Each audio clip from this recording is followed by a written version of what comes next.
Hello everyone, welcome back. Today I'm going to be showing you a variety of mods that I would simply describe as unique. Whether they provide an experience you've never seen before or have an innovative take on a classic feature, I'm quite confident you will appreciate this collection of mods. For starters, we have a mod called Wandrous. To set the stage, Wandrous is inspired by the game Noida. And you know what? I'll do a quick little review of Noida because it's awesome. And we'll give you some much needed context for this mod. So, Noida. It's a roguelite featuring a completely physics-driven world. Every pixel can be interacted with in a variety of different ways. Your main goal is to progressively dive deeper, which is easier said than done. The game can be extremely unforgiving. And while you progress deeper, you will come across wands. These are your primary means of interacting with the world, and potentially the most unique and impressive feature found within this game. And the reason I speak so highly of these wands is because of how customizable they are. They're maybe the most customizable tools/weapons you'll ever see in a game. Each wand will have a random number of spell slots, along with a multitude of stats that more or less dictate how good the wand is, and these stats are all very important. But the wands aren't necessarily the main feature here. That would be the spells you equip within them. There are hundreds of spells you can equip, each with their own unique characteristics. And remember how wands have multiple slots? However many slots your wand has is how many spells you can cram into it. And these spells can potentially interact with each other in a variety of ways, and the order in which you place them is important as well. The things that can be accomplished with this system are more or less limitless. You'll be feeling unstoppable until you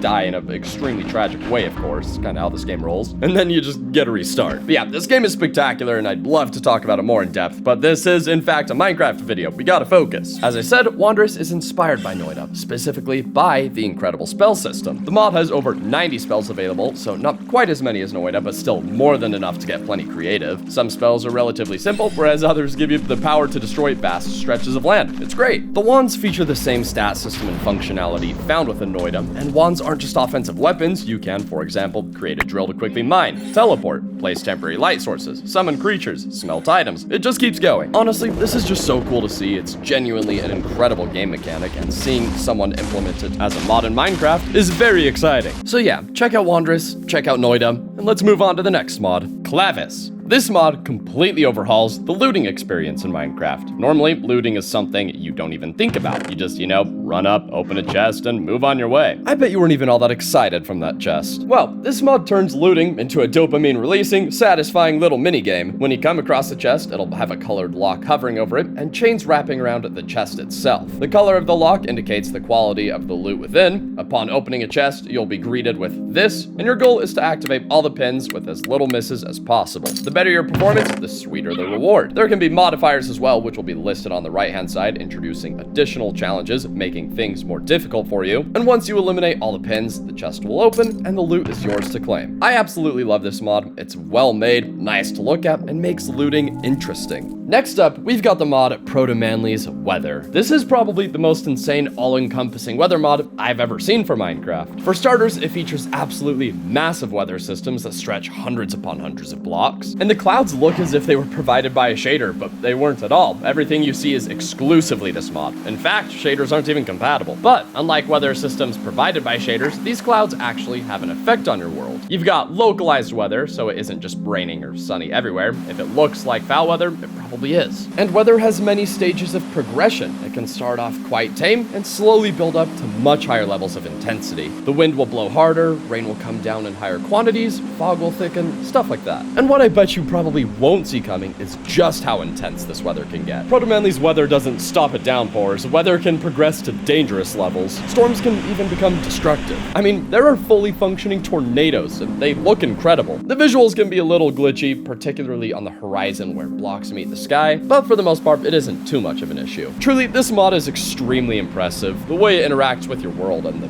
visuals it provides are just second to none. Alright, so next we have a mod called Sound Physics Perfected. This is another mod that introduces new audio features such as reverb. However, what sets it apart is how accurate it can be. It claims to be the most accurate reverb mod available for Minecraft, and I do think these claims are generally met. Audio will interact with your surroundings in a way you haven't experienced in this game. For example, a jukebox encased in blocks will sound muffled. When a block is broken, sound will actually leak through the opening.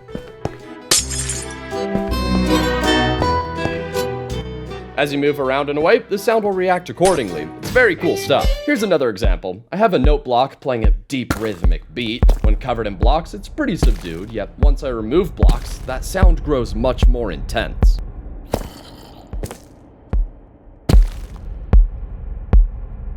You can hear it echoing off the surrounding cave surfaces. It's just so punchy, you know? This mod isn't always perfect. Sometimes audio sounds farther away than you would expect it to. The mod can be configured pretty heavily though, so you can always mess around with those settings. But yeah, a very cool mod, definitely unique. Speaking of unique, this next mod is uniquely difficult to play with. 2D Minecraft. This mod does exactly what the title claims. It converts your entire game into a side-scrolling, mostly 2D experience. This will very obviously completely change the way you play the game, and it isn't easy. You still technically control your character in the same manner, which I must say proves to be quite the challenge from this angle. The world is only 3 blocks deep, so most of your exploration is going to be side to side and down as well. But this view does have its advantages. For example, you can spot ores in a way that isn't normally possible. I do think this mod would be a little easier to control if you could use your mouse to hover over blocks and interact with the world that way. Right now, there's kind of a lot of guesswork needed for placing and breaking blocks. Still though, this is a really cool concept and works reasonably well. Now, this next mod once again provides a feature from a game that I consider to be one of my favorite games I've ever played.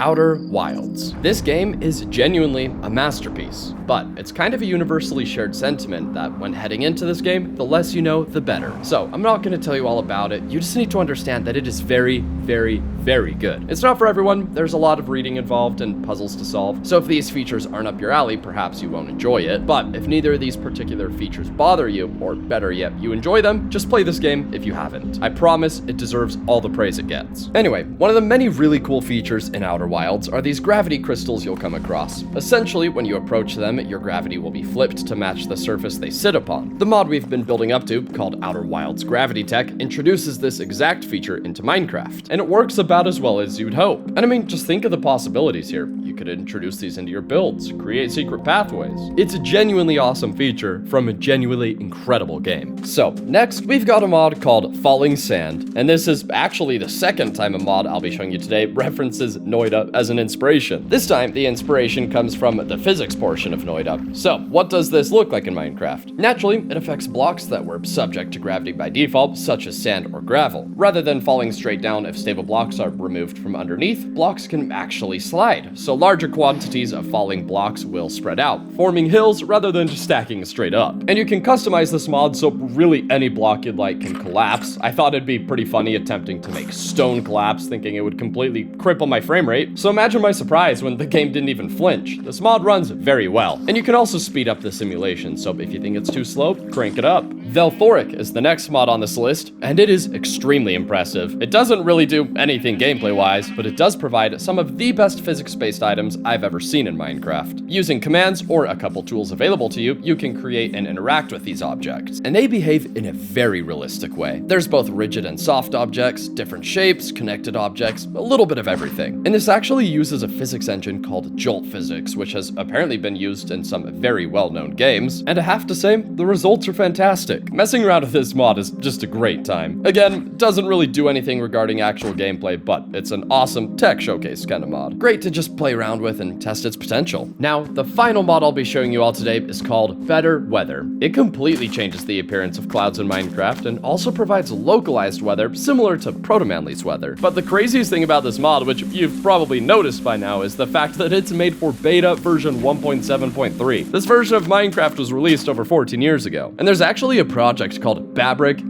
Beta Fabric, allowing you to easily mod this long-gone version of Minecraft. Pretty cool, honestly, and it's relatively simple to use, especially if you use something like Prism Launcher. Just drag and drop a profile. Anyway, BetterWeather looks great. I love its style. Also, I must say, if this mod would have existed 14 years ago, it would have absolutely blown my mind. Anyway, that is going to do it, and let me know what you thought about this video. I tried to make it a little longer format, spend a little more time on each mod, and also not really worry about what version they're made for, just show some cool mods with interesting features. So if you appreciated this format, let me know. Remember, everything can be found in the description if you'd like to download any of this. And anyway, if you guys enjoyed, be sure to leave a like and subscribe. And until next time, thanks for watching.